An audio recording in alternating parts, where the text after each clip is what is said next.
Hey, out there in the VC, everybody. I hope you're having a good Sunday. It's Matt, and I thought I would check in because it's been quite a while since I've done one with another George Harrison solo album review.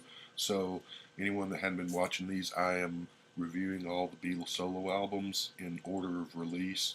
I finished up Paul's albums a little while ago, started on George's and took a break, but I'm back, and we come to 1973's Living in the Material World, which came out in May of 73, got to number one in the United States, got to number two in England. This is kind of my well-worn copy that I got back in 1976 when I was, I think, about 13 years old. Sound Warehouse on Berry Street. So there's the front cover, there's the back cover, and gatefold.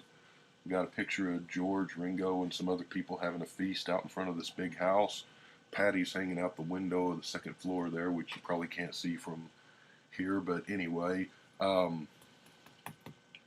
thought that was one of George's houses, but it's not. Turns out that it's somebody's house in Beverly Hills. I'm not sure whose it is, but anyway, that's in California. Information about the album, who plays on it, and all that good stuff. It's got the infamous Jim Keltner fan club address. That's kind of a take, kind of a poke at Paul on his Wings fan club, because you got little wings on each side of Jim Keltner's name. So there's that. The album itself comes in this brown sleeve. There's, I guess, the Material World side of the label with the chauffeur and the stretch limousine. There's the spiritual side label. Got an insert in the album, which is the front of that, the back of it, and open it up and you got all the lyrics. So this album, like I said, hit the top of the charts. This was artistically and critically, this was a great time for George. He was maybe arguably the most popular ex-Beatle at this point, having had a huge critical and fan favorite hit with the All Things Must Pass album, which topped the charts. And of course, My Sweet Lord, the single off that album, one of the singles off that album, reached number one. And then he followed that up with the Concert for Bangladesh, which was just a big mega star-filled mega concert, and sort of the forerunner, one of the first situations of having a concert specifically to raise money for a good cause. And so the fans, the critics, everyone were really looking forward to this album because there was about a year gap, and it when it came out, it got a mixed reaction. I had there's an old Beatle fan club in the '70s, put out a magazine every month or so called Strawberry Fields Forever. Used to have all of those, and one of the issues from back around that time, they collected all, I don't know, like 40, 50 reviews of this album contemporary to the time it came out, and got, some people thought it wasn't very good, some people thought it was good. It's kind of a mixed reaction. The fans, I think, were mixed on it too. It was generally considered, however, to be good, but not as good as All Things Must Pass, which is, I guess, fair enough. But I think this is pretty close, personally, to All Things Must Pass. This would definitely be my second favorite George solo album. Anyway, I got this, like I said, when I was about 13. I always loved it from the get-go. Didn't get it in 73, but I got it in 76, I suppose, around 76, 77. And always thought it was a great album. And I've loved it ever since. So even though George was doing really well critically and popularity-wise, he was having quite a few quite a bit of turmoil in his personal life. His marriage to Patty was kind of going south at this point. He had had a lot of legal headaches with the Concert for Bangladesh, working out trying to get the money to the people that needed it, which ended up taking forever. Some other problems with rights for the album and the film and so forth. So, and also after all of that activity of All Things Must Pass, followed closely by the Bangladesh concerts, he just needed a break. So that's why there's a gap between those two albums and this one. But it's also an album that a lot of people were, a lot of fans start to think George is getting too cumbersome, too preachy, too boring, too, talking down to the fans, which I can kind of get, but this is definitely a strongly religious album, so if that's not your thing, I can see where that could be a turn off to some degree. Doesn't bother me at all, but even if it's not your thing, I think there's still enough good music on this album to make it worth a listen to see whether you like it or not, because you may find yourself liking it because it's a really good album, I think. So what? Let's get on into the songs on the album. Side one, the first song is "Give Me Love, Give Me Peace on Earth," which was the first single off the album, which was another #1 hit for George, and deservedly so. I think that would probably be my favorite solo George song. Love this song, love the guitar, nice bass that goes along with the guitar. Um, it's just a catchy, kind of a half pop, half rock song. Um, got a good message. It's sort of a, I guess, George's take on the thought of all we are saying is give peace a chance. It's actually a better song than give peace a chance. Love it. I give it a 10. The other good thing that I love this for is that this knocked the god awful My Love from the top of the spots to take the #1 position, which My Love never should have got to #1 anyway, but that's a different story for a different day. But even if it hadn't, it's still a great song. It deserves a 10.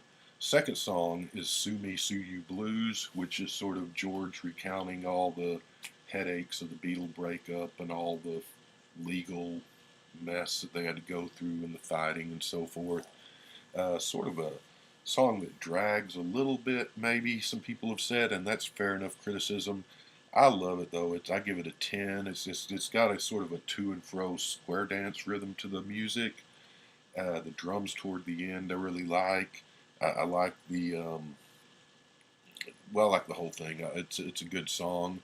It names each of the Beatles and or names Ringo and each of the Beatles, and just a good song. I like it. I give that a 10 too.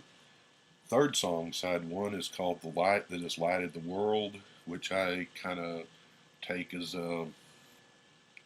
"All Things Must Pass" type part two type song, sort of the same sentiment of the "All Things Must Pass" song. Just the problems of funny how people won't accept change, uh, and just the problems of being famous and so forth. Which I mean, most of us can't relate to that, of course, but still, it's just a beautiful song. Light That Has Lighted the World gets a 10 from me. Then fourth song on the album, Don't Let Me Wait Too Long, which would be my second favorite song on the album after Give Me Love. Love this song. I don't know if he's singing to Patty or if he's singing to God, maybe both. It's got kind of a jangly guitar sound. It's just catchy as all get out. Should have been a single. I think this was going to be a single, but they ended up not releasing it for whatever reason. But anyway, Don't Let Me Wait Too Long. Great song. That gets a 10. Fifth song on side one. I think that ends. No, we have another song to go. So the fifth song on side one, "Who Can See It," is a slow song, a little bit too slow, kind of a George channeling Roy Orbison sound to it. It's a little bit moany and preachy, maybe, but it's still a majestic song, and it's overall pretty good. I'm going to give that one an 8.5. So now we wrap up side one with the title track, "Living in the Material World," which is sort of that yin yang of trying to keep your eye and your heart on what's important, the spiritual side of life, the moral side of life, while you're constantly getting bombarded with temptation and distractions from the material world, and you know um, building blocks in your way of progressing as a person and so forth. So sort of that yin yang. It's got a galloping rock and a funky soul mix to it that kind of contrasts with the Indian music segment breaks, which are really beautiful. It's about not being attached to this world, to the material things, not getting caught up in the things that don't matter, which unfortunately we all tend to do. Use my body like a car. I love that. It's a good lyric. Uh, Great song. It gets a 10. It's also kind of funny that at the end of the song you've got that sort of old, 50s stripper club music ending. Kind of a nice little touch. So we flip the album over and we go to side two. Side two opens with "The Lord loves the one who loves the Lord." Like I said, this is a philosophical, deep, spiritual, religious album. So, sort of the big question stuff here that's bandied about by George, and it just sort of depends on how important that is or isn't to you, I guess, to some degree for your enjoyment of this album. But then again, like I said, I think this is an album that's good enough that you can just listen to it and get a lot of enjoyment out of it because the subject matter aside, there's just some really good songs and some great music on here. Some really good slide guitar playing by George and guitar playing otherwise throughout. Good production. Uh, just throw that in. But anyway, Lord loves the one who loves the Lord. Kind of a strange mix of Catholic and Hindu theology mixed together in the song. George was Catholic when he was a little kid, and then he was Hindu later, or I think he was Hindu. But so it kind of makes sense that he would have both of those thought patterns in his head throughout his life to some degree. Great slide guitar, like I've already said, but that's throughout the album too. Um, it's a 7.5. It's a good song. This is kind of where you see people where they're saying he's getting too preachy, he's getting too good stuff, important stuff, but it's kind of one of those. Come on, George, lighten up a little mood. You can be serious, you can make the big statements, but you got to kind of balance things, maybe. But it's still a good song. It gets a 7.5 from me. Second song, "Be Here Now," which kind of like a kissing cousin to "Long, Long, Long" off the White Album. Deeply felt both spiritually and religiously, because spirituality and religion can be two different things. Sort of a take advantage of the moment, carpe diem type mindset to it. Gets a 9. It's a really good song. "Try Some, Buy Some" is the third song. It's sort of a waltz time beat to it. Uh, it's really good. I like it. George's version is great. I'm going to give it a 10. Ronnie Spector had done this, I think, before George's version. George wrote the song originally, I think, for Ronnie to do. It was on a Apple 45. Her version I listened to. It's interesting. Ronnie Spector's a great singer without a doubt.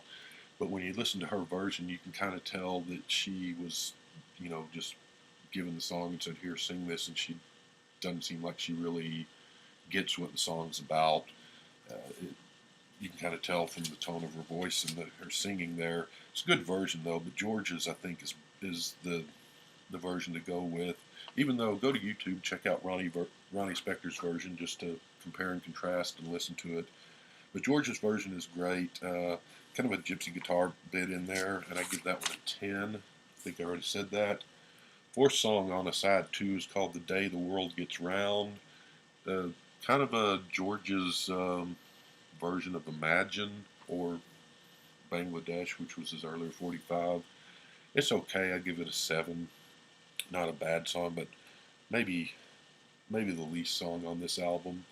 The album ends with "That Is All." Very pretty song. Uh, Nice ballad. And again, much better than the Maudlin "My Love" as far as ballads go. Love the ending on this. This is another one where he might be singing about or to God or to Patty or both or something else. Who knows? Great way to end the album. It gets a 9.5. There's also a 45. I think the "Give Me Love," the flip side the flip side of "Give Me Love," I think, was "Miss Odell," which is not on the album, but I'll go ahead and talk about that anyway. Great little knockoff number by George. It's very Dylan-esque. He's laughing throughout the song. It's just a upbeat, fun song. It's funny because at the end of the song, he yells out Paul's phone number, which I'm sure Paul wasn't that happy about, but he probably had it coming, so it's pretty funny. That should have been on the album just to sort of lighten the otherwise serious mood of this album. And nothing wrong with serious. I mean, it works here. This is a great album. I would give this album a 10. Would have been nice to have Miss Odell on there. But so, yeah, that's George's Living in the Material World, and probably his second best solo album, I would say, after All Things Must Pass. So I'll be back with some more George albums, and I'll be back when I'm back.